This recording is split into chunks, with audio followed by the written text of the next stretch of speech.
Hi dear friends, welcome back to this channel. In this video, I will show you how you can create a new group chat on the Imo.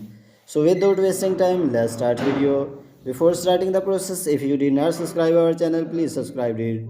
So firstly, open the Imo and then you will see on top right this icon, click on it and you will see new group chat. Then click on it and then add the contact which you want to add.